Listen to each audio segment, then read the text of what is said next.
The Master's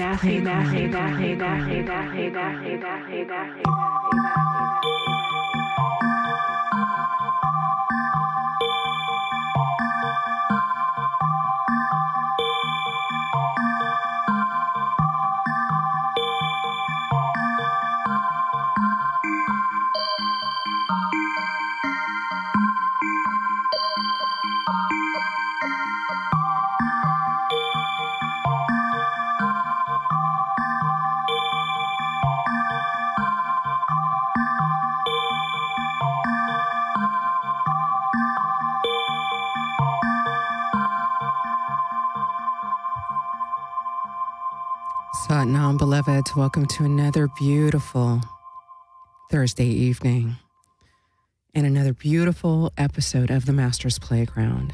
I am your host, Chrissy Stereo.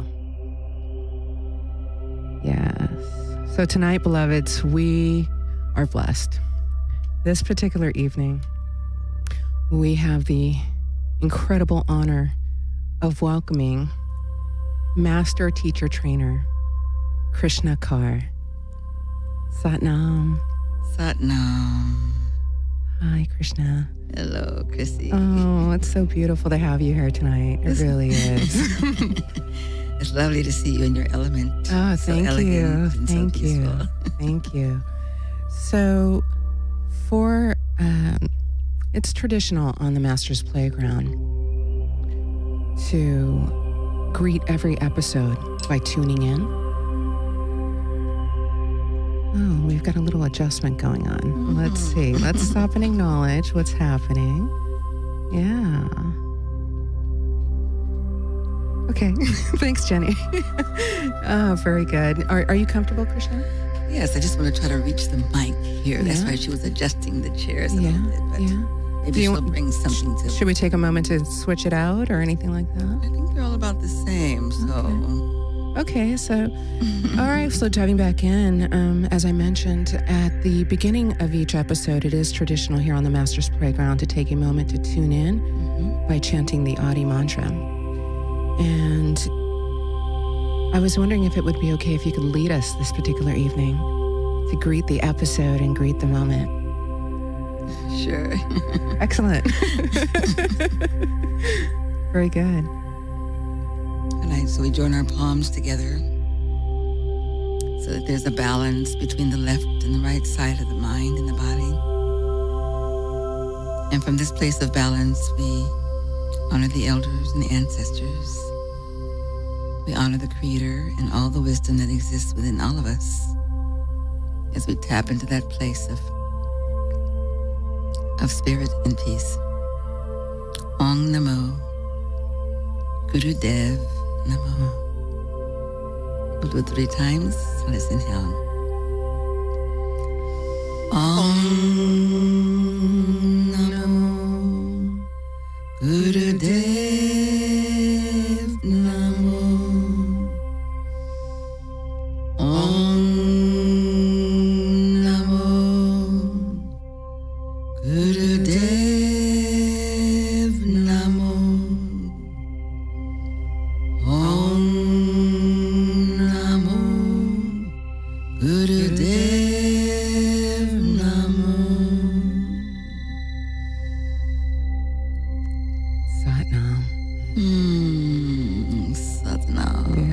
Helps, doesn't it? It always, and we're back. Yeah, we can't go anywhere without it. Yeah. So beautiful. So this episode, getting to know Krishna Kaur, and all the magnificent beauty that we experience as students, simply being in your radiance, swimming in your aura, taking in as much information as we can, during this really beautiful period. But let's go back a little bit. Let's just go back a little bit and look at who's Krishna Kaur? Where is she from? What happened here? What's the history? So, I did my research. I rolled up my sleeves and, information age. And so you were born in Los Angeles. under the name of Thelma Oliver. You're a Taurus. Feel free to correct me at any point as I move forward here. And you went to UCLA, studied dance, and went to UCLA, majoring in drama and theater. From what I understand, you felt a call to keep pursuing your performance career, and that led you to New York. And once there, magic, from what I understand. There was an off-Broadway performance. There was a film, a role in a film. There's a spectacular Broadway musical that ran for, I believe it was 608 performances and won 17, what would be the award? I forget the award. Tony Awards, yeah. And then, so here you are, you're in your elements at the time, and getting coverage, as far as notoriety for your talent and what you were communicating on stage. Then, right as it really feels like everything was taking off and just going, okay, Thelma, here we go. This is what's happening. But something else was happening on the side as well. And so with that, I wanted to ask you, as everything is taking off, tell us about your turn to yoga and how Kundalini Yoga found you. Wow. Can we turn the music down in my headset? Yeah, 1 second. Well, that's the Yeah. Let me come over and help. a very quick. I don't want to turn down your voice or mine. I just thought the music could go down a little bit. Okay. Wow, Chrissy, that was a pretty quick little bio there. Yeah, I hope it wasn't too quick. It was fine. It was fine. But I would just say, in answer to your question, that I think the seeds were there all along. Yeah. And the way I related to the theater was a little bit different than a lot of the people that I was with in those days. Sure. It was my heart. It was my love. I thought I would always be in the theater. I thought that when I died, they'd put a piece of the theater in the coffin with me. That stage, yeah. Yes, just some of that stage would be there. I just Beautiful. Always believed that I would be there for the rest of my life. So I was as shocked as all my friends and everyone else when this shift started taking place. And it wasn't an intellectual idea. It wasn't like, okay, I think I'll start doing this now. It was something that was sort of taking over without my understanding it. So it was very confusing. I didn't know what it was, and I didn't know how to name it or how to label it. I just knew that something was shifting inside, and I couldn't explain it. But the journey started, and I think that as I look back, I realized that spirit, that God, that the universe must have known that I needed to fulfill this part of my life, the theater, Yeah. before I would feel ready for this next part of my journey. Beautiful. And I realized that in the time that I was active in the theater, both many things on Broadway and several films and television and so forth, that I got the highest spiritual experience that I ever had in my life on stage. Yeah. I would something would happen, would take over, and I didn't understand it, but it felt so good that I knew that was my life. And I never really went into it as a career to be someone that was famous and on the stage and doing all these things and very popular. Sure. I went into it from a place of just love of the art, love of the movement, love of dance, love of sharing my heart in such a way, And I grew up not able to really express myself very well, I wasn't very good at that, going to high school and college and so forth. I didn't know how to say the things that I, or how to respond to some of the questions, or how to express the way I felt. Mm-hmm. But the theater gave me that expression. It was my mime, that silent way in which I could express a part of me that was precious to me, but I didn't understand it. Sure. And it gave me that space to do that. Right. So gradually, when the feelings started to shift inside of me, I began looking for a way to worship God. Yeah. You know, I'd always been a very religious kid, and then I moved away from the church. Right. And I started looking for some way to understand my relationship with God and how to worship God. And also was the height of the civil rights issues too. So I was looking at, how do I serve my people? Yeah. You know, how do I help people get rid of the pain, not just for 2 wonderful hours at the theater at night, you know, but forever. And those things kept gnawing on me. How do I do this? You know, I didn't know. I didn't have an answer. I didn't know what it meant. I can relate. But as I began to, just follow that space, as you were saying, you know, coming here, that just follow the dots and follow the shells and follow the way without too much questioning. There was a lot of questioning, of course, but I got to a place where I stopped questioning and just said, okay, whatever, you know, whatever. And I yelled at God, and I just said, look, you know, you got to speak louder because I can't hear you. And I don't really know what you're saying. And then I found myself having traveled throughout Europe, throughout Africa, and finally got back to the U.S. And that's when I met Skidrow, Kundalini Yoga, and Yogi Bhajan. At that point, I was like an open, totally unattached to anything, just a clear slate, absolutely, totally clear slate. A surrendered spirit as a way. Totally, just there. And for the longest, I still didn't know why I was there, what I was supposed to be doing, but I just knew that it felt right. Right. And it answered those internal yearnings and longings that I held. Sounds like you already knew to follow your intuition and your heart as your guidance system. I figured that out, you know, a few years before, because nothing else was working. Right. The intellect wasn't working. No. The decisions weren't working. Nothing was logical, you know.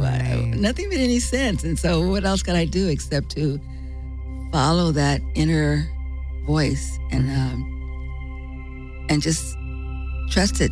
Right. And eventually it did lead me right to where I needed to be, right to the things that I needed to experience. It led me right to the heart of who I was, you know. Right. And I never felt like my old name was who I was. I always felt that I should be someone different. Right. So when my teacher named me Krishna, it's like, okay, I get this, you know? Yeah. I get this. It means out of the darkness, that void, comes the light. Yeah. And I knew that I was coming out of a tunnel of something, you know? Sure. And I had my eye on that pinpoint of light and just said, keep going. That's beautiful, Krishna. I mean, it's very profound. It's just amazing. So there it was, you know, you met Yogi Bhajan, became Krishna, and began teaching, sharing the knowledge, you know, that not only you were experiencing for yourself, but, you know, helping others along the way. So I have a question for you. Okay. Because, you know, many of us are blessed to study with you and to get through it with your beautiful eyes upon us and, you know, your guidance. So the question I have, when you're in a classroom full of students, let's say 50 adolescents, where you are the Divine Mother, holding the space and holding it together, what is it like? Wow, it's, I feel so much love for them. It's as though I can see through their personalities, their issues, their resistances, their fears.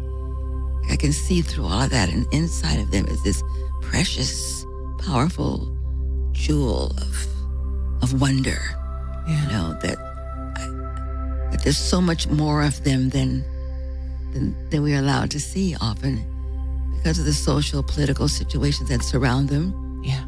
I just see that, wow, if this kid ever got a glimpse of who they really are and what their purpose is in life, we will all benefit. Yeah. And I think that until they've been allowed to open up that door, open up that little flower inside of them, you know, that song inside of them, and allow us to embrace that with them, that, you know, none of us are going to really be totally fulfilled because we're all so connected, we're all so intertwined that when one little piece over here is not well or not giving its full potential, then everything else suffers. It has to adjust to compensate. There's a squeak, It has to compensate. So I feel I'm excited when I sit before them. I feel blessed.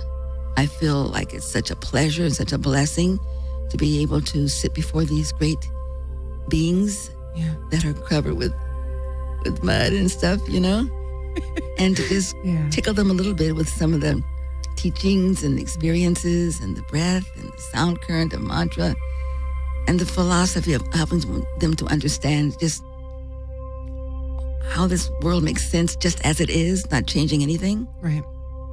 I mean, I feel to me that's the biggest blessing for me in the world. Right. You know, and so I sit there humbly and grateful. Yeah. And full of love for them and a longing without trying to make them something, but just to share something. Wow. And say, okay, check this out, you know? Maybe this will give you a glimpse of who you are. Well, check this out. Well, try this and put this on and, you know? Yeah. And I push them, you know, you know, because I push you guys, right? Yeah. Yeah, it's wonderful, actually. It's great, yeah. I push them because I know they have the capacity. They don't know it, but I know it. Yeah. And I would not insult them by giving them something that's so easy that it'll be like, this is all you can do. That's all I'm going to give you. No, no, no. I know, yeah. I'm giving you everything because you deserve everything. You're here for everything and you can do it. You can figure it out and you can manage it, you know? Yeah. Wow. You always seem to move me to tears, Krishna. You really do. Wow. Well, these guys move me to tears all the time. Wow. So I would like to play a song that really captures the beautiful gift that is the divine, the divine relationship of mother and father and all that is. And I hope that you enjoy this. I trust you will. All right, let me pull it up. Okay, you are listening to the Master's Playground. My name is Chrissy Stereo, also known as Jyoti Paul. Enjoy this song.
Sacred man, the man, the man, the man, the man.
Welcome back to the Master's Playground. My name is Chrissy Stereo, and we are honored to have our guest in the studio live in downtown LA, beloved master teacher trainer, Krishna Kaur. Yeah. Skidrow, that was so beautiful. Wasn't it? Sukhdev. Yeah. Lakana. Yeah. What a heart. I know, right? Yes. Very moving. Very. I've been playing your album and this one song in succession over and over and over again. And it was just, wow, the ride. The ride, man. So I get it. I want to have a little bit of fun with you. Okay. Yeah. So you live your life in service. You have a heart of service. And there's so much more, than what meets the eye as well. To all things that is the beautiful Krishna Kaur, and so I thought it would be fun to ask you some playful questions to see what happens, what comes out, and what fascination we could, embrace. Okay. All right. Let's give it a shot. Yeah. Here we go. What is your favorite childhood memory?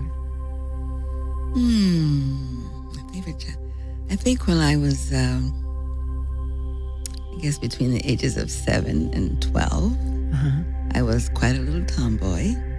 Wow. And I had 2 younger brothers, and I was always the leader of the pack. And I loved when we had sticks for guns, running down the street and in the backyard and climbing the trees and climbing over fences. And I remember taking them in the house. One day we'd been playing like this for hours and hours, I said, come on, man, let's go. Come on, man, I took them in the house and I made this concoction that I said would make us strong. They had to eat. Oh, that's great. So I put together Bosco and mustard and, I don't know what else I put together. But anyway, that was our concoction. Every time we got tired, we'd come and take a big whopping spoonful of it. Oh, no. And I looked them in the eye and said, this will make you strong, They went for it. Well, did it? Yeah, well, mind is very, very powerful thing, You plant the seed and get anything. Right on. At least they knew they couldn't stop playing because I was still ready to go. Yeah, that's so beautiful. All right. Okay, so this is a little bit more of a deeper question. What is your biggest challenge? What is the biggest challenge that you have faced as a teacher? Saying no. Oh, wow. Yeah. I am so excited about what I do. I feel like a kid sometimes, just can't get enough of it, Yeah. So whenever I'm asked to go anywhere or to teach anything, I can never say no. So I squeeze everything in, and I find that it gets a little bit exhausting as coming out of it, but in it I'm just so present and so enjoying, and so I'm just stimulated by the whole process. Yeah. So I guess that's the hardest thing, is for me to say no. And so my calendar gets pretty packed. Yeah. Who is your hero? I'd have to say my teacher, Yogi Bhajan. Yeah. Because he gave me so much of what I was looking for in those days. I call those kind of my lost days between the time I did my last theatrical performance and my first yoga class. Sure. Everything that I was looking for, I learned from him. He gave it to me. And that was his teaching. And so for that, he's my hero, and not just for me, but because I was looking to find my way of serving others, serving my community and more. Right. He gave me the tools to do that, and he always expected more of me than I expected of myself. Yeah. And I thought that trust was so special. Yeah. I really loved him for not caving into my self-perceived limitations. Sure. But just pushing me forward into the challenges and into the fear. Yeah, it's very similar to what you do for us. You hold the space for us. You hold it, It was so wonderful, Chrissy, that I don't know how not to give that to everyone. Yeah. You know, Yay. we're a catered society here. We like our soft, cushy stuff, you know, and we have ways of avoiding things. Yeah. And I was just reading a quote of his today. It said, "Challenges are not for small people. Challenges are for great people." Yeah. Oh, that's beautiful. And that greatness is within all of us. So yeah, that's beautiful. What is the favorite thing about yourself?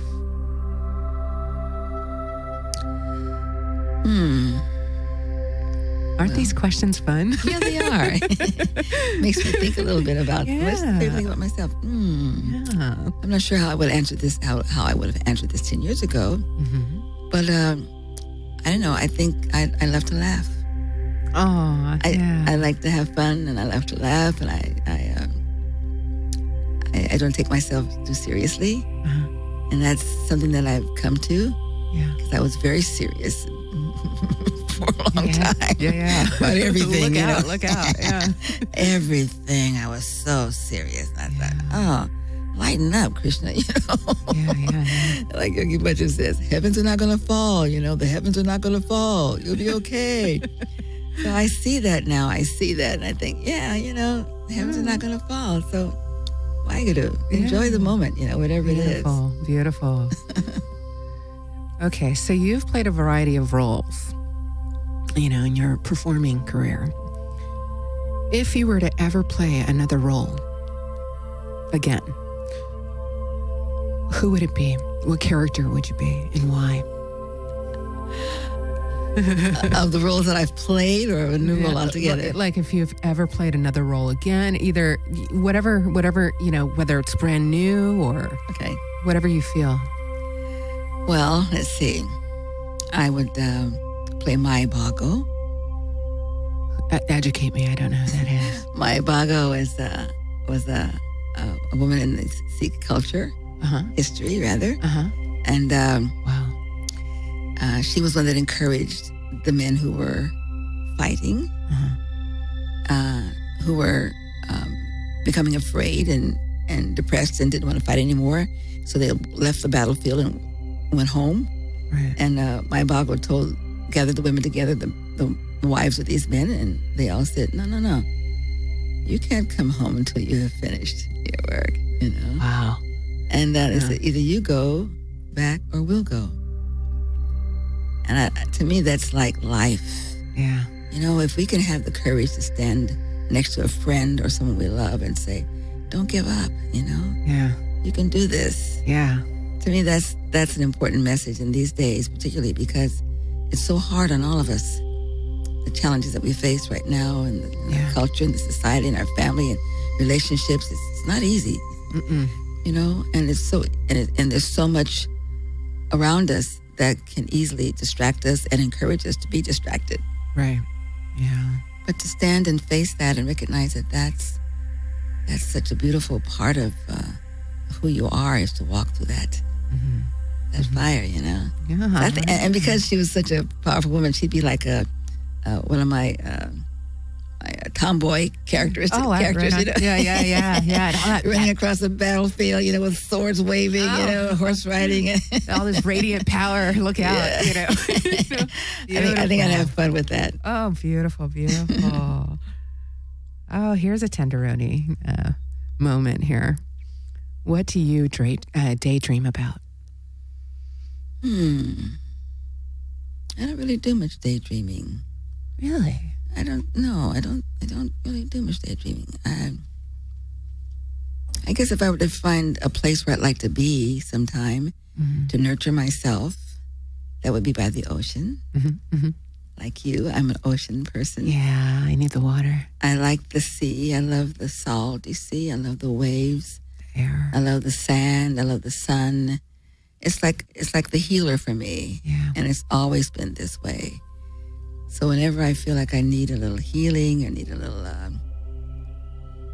place to unwind in the silence of my own space, the ocean is the place that calls me. Yeah.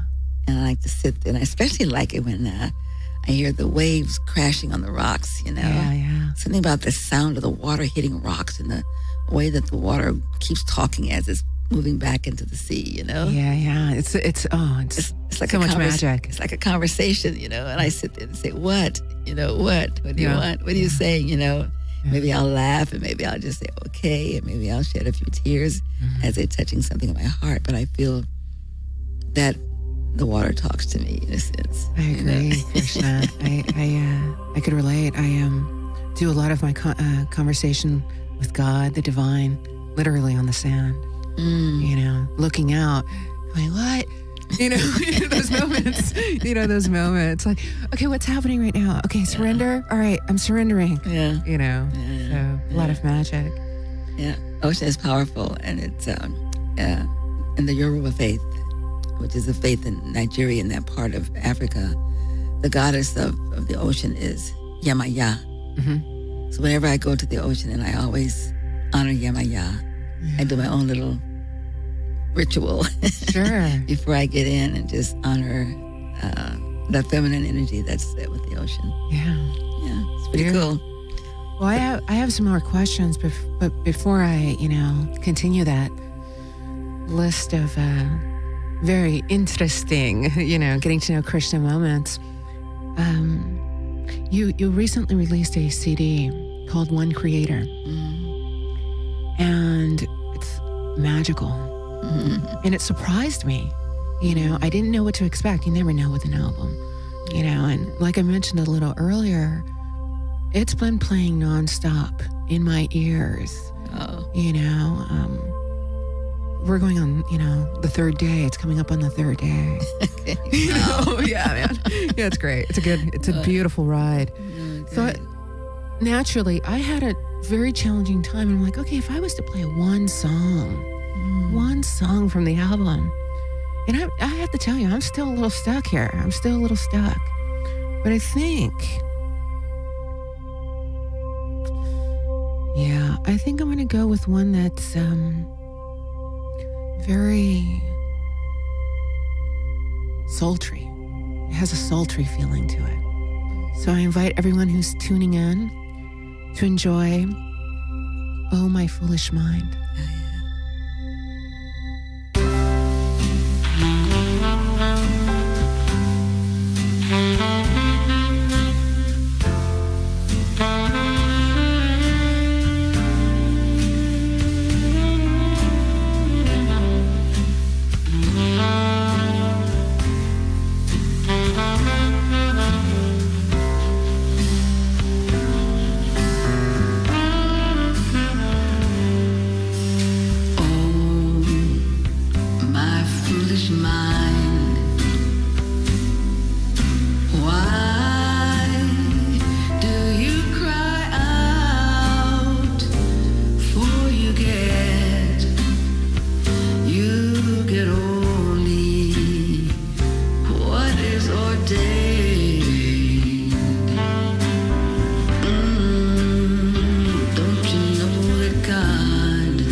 you worry so when the Lord himself is taking your care? He's even placed living creatures in the rocks and stones, and their sustenance he's also placed before them. So why do you fear, oh my mind? The good Lord provides for everyone.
Beautiful.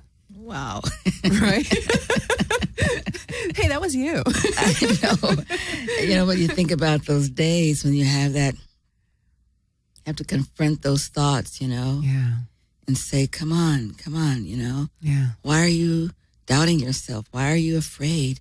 Why are you not willing to stand up and face this situation? Yeah. You know, don't you know that you're protected? You know, that the divine is holding you? Yeah. How can you forget this? You know? Wow. But it's easy, and it's so important, I think. Yeah. Which is why I really feel that our work together helps us to find a way to train this mind. Yeah. You know? Yeah. Especially when the concept is new to you. Yeah. When you didn't even know that is the flow. You're right. You know? That you had that companion with you, had that support with you, you know. The whole time. That's right, the whole time. Just look at well, what would happen if I'd known all along? That I gotta get to work here, you know. Yeah. Truly beautiful. Your voice is just, really, oh man. It's just, it really is a gift. It really, I mean, it just, the way you carry the notes, the way that you deliver the song, it's just so incredibly rich. Oh, So thank you for putting it out there. I do. Yeah, well, hey, we do. Yeah, so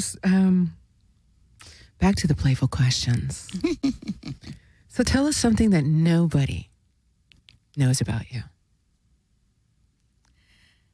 Well, it's hard to say nobody. Okay. I hear what you're saying. Been around too long for nobody not to know something. Right. All right, a few. A few, no. Okay, I'll tell you something that's probably a little incongruous, maybe to my role now and how I serve. I'm a real sports fan. Oh wow, yeah. I love sports. Yeah, I've been fortunate enough to be privy to this. Yeah. All kinds of sports. I mean, do you have a certain? Well, I like basketball. Yeah. I like tennis. Yeah. I like football. Oh, get down. All right. If I get real desperate, I'll watch bowling. Wow. Every sport. Yeah, that's Sometimes great. I watch poker. Right. So the Olympics is just it for you. Oh, the Olympics, yeah. Sure. Yes, of course, all the swimming and the diving. And Right. Gymnastics and all of that. And I think the reason I really enjoy sports is because I think it's a metaphor for life. Right. If you can give your personal best, and if you're with a team, then you're part of a collective. The group consciousness. Then you keep going so that you know that I can do better, and that I'm a part of a larger picture. Mm-hmm. And together we win. Right. Right. Right. So I just love seeing people do that. I love seeing people meet those challenges and keep going for them, and developing themselves that they can reach their potential, and go beyond their expectations, or even go beyond the things that they were told that they couldn't do and would never be able to do. To say, I don't know about that. I'm going to try and give it my best.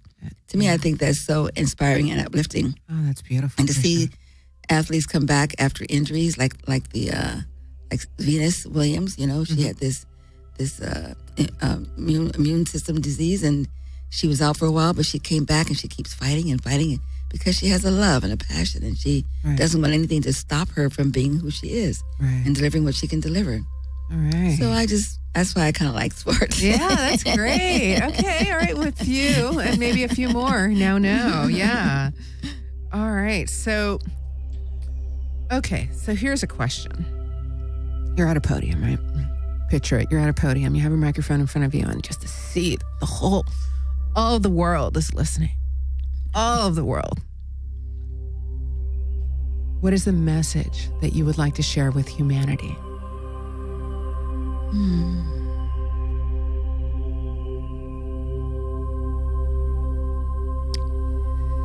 Well, I guess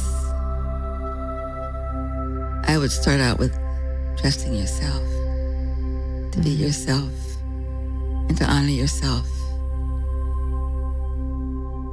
Fearlessly enjoy your life with an open heart. Be ready at any moment to forgive those who are not kind to you. Yeah. And in that space of openness, trust, forgiveness, and joy, there's a deep stillness that sits in the heart. And that's the place where laughter comes from, where creativity comes from, a place of realizing that somehow the divine really is present, and that everything is a part of the puzzle, a part of the dance, a part of the fabric. And to be with it peacefully, I think is a good place to go. Beautiful. That's great. Thank you. Oh, Waiguru. Beautiful. You are tuning into the Master's Playground. My name is Chrissy Stereo, and you have been listening to a very special broadcast featuring our wonderful guest, Krishna Kaur. And it's been it flies by, doesn't it, Krishna?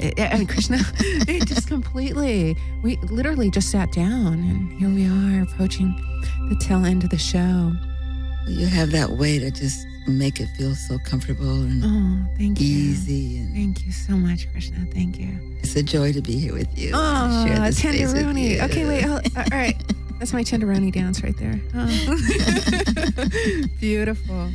So I do have another question for you that would give us insight into your relationship with Yogi Bhajan.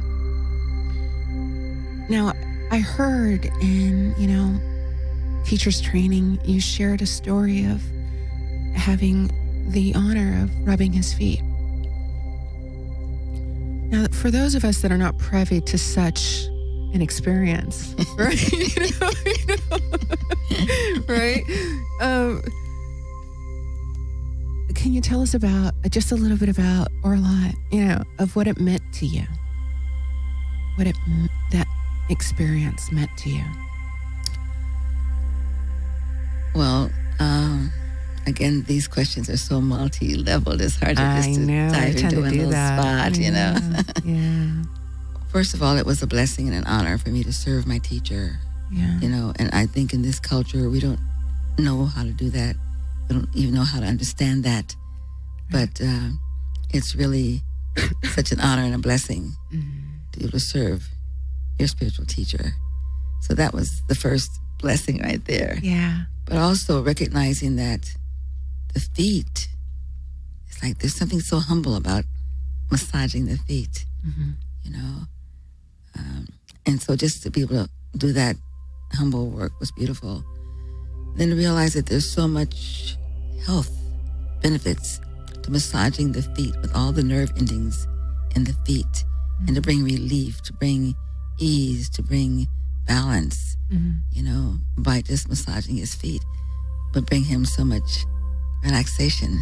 Yeah. It's nice. Yeah. Because as a spiritual teacher, he worked very hard. Oh, yeah. He wasn't someone who sat around and just blessed people who came to him. He was, you know, he was out there really connecting with everyone, politicians and spiritual people, trying to help them to understand and embrace these teachings, not as something to run away from or to think is hocus pocus or whatever, but something that was scientifically and artistically designed for the human mind and body. And he had that as his mission, to deliver that and to make sure that during these times when the young people are so focused on trying to understand life and are making sometimes lots of big mistakes, you know, but are still looking for some meaning in their lives. And for him to bring a technology which will help people to bring meaning in their lives is so important. So whatever I could do to help serve him personally, to make his work and his journey a little more easy for him to do, I just jumped at the opportunity, you know. Beautiful. Yeah. And sometimes I'd have a chance to massage his back and massage his arms and shoulders, and you know, because even as a spiritual man, a man of such consciousness and devotion and commitment to his work, you know, he held a lot. He took a lot from people. Polarity. Of course. Slander and resistance and negativity and doubt and all these things were thrown. But he never surrendered to that. He just kept moving forward. Which was, again, another example for me. Just observe him doing his life. I said, okay, well, if he can take all this, I can certainly take what I got to take, you know? So anything that I could do to serve him in that way was a blessing and an opportunity. And beautiful. We had a very special, a very endearing relationship. You know, I was a very deeply devoted student. Oh, that's so magical. Beautiful. Beautiful. So with that, thank you so much for joining us, Krishna. Thank you. Such a pleasure. So you know, we're at the very tail end, but I do want to highlight, you literally are someone who lives in this experience, fully conscious and with a heart of service. There's so much that you do that, I mean, it would be impossible to cover, you know, just it really would. But there are several different things, or a couple different things that I would like to, you know, highlight. Yoga for youth. That's my heart. That's my heart. I think serving the youth is probably the best thing I can do, because I'm serving the young mothers to be and fathers to be, and children that will be born of them, and to give them tools that will help them to have a more balanced life in themselves and their relationships with others. To me, it's the best way of service. And then, you know, with that particular organization, it's inner city youth, correct? Inner city, mostly inner city youth. Youth who are incarcerated, youth who are in communities that lack resources and access to resources. Youngsters who feel frustrated because they feel society is throwing them away. You know, they know they've got something special to give. They've come here at this time because they have something special to give, and they're taught down to. You know, they're not encouraged to find careers and professions, but they're encouraged to just get a job, you know, you know, and or to play sports and not to develop themselves and their intelligence.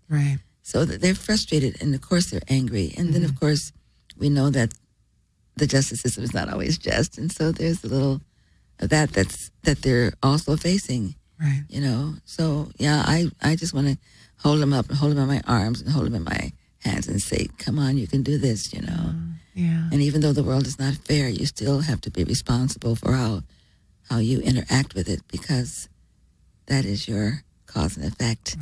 You know, these are hard lessons, but someone's got to help them understand them so that they can make better choices in their lives. That's so beautiful. Oh, Yoga for Youth. And you can find out more information about that I believe it's yogaforyouth.org. Is that correct? Yogaforyouth.org, yes. Yeah. We have several trainings coming up. And, yeah. Beautiful. And then also people could find you not only there, but also on krishnakar.org. Is it org as well? It's krishnakar.org. That's correct. Beautiful. KRISHNAKAUR.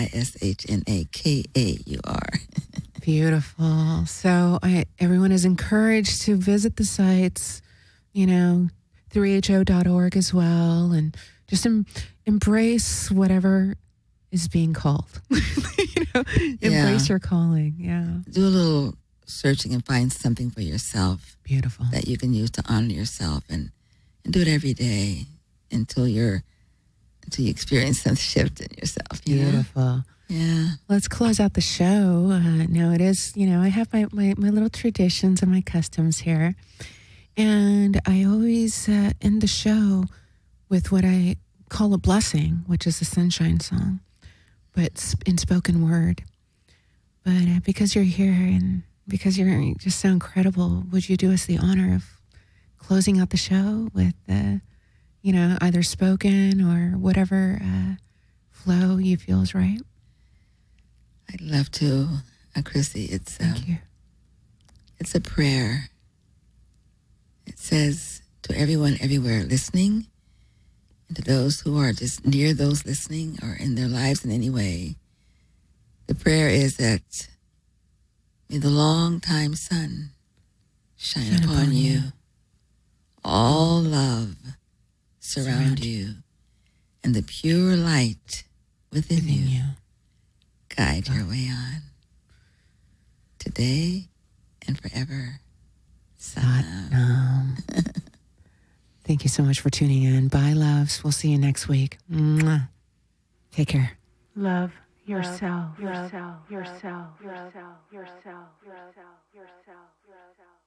Love each other.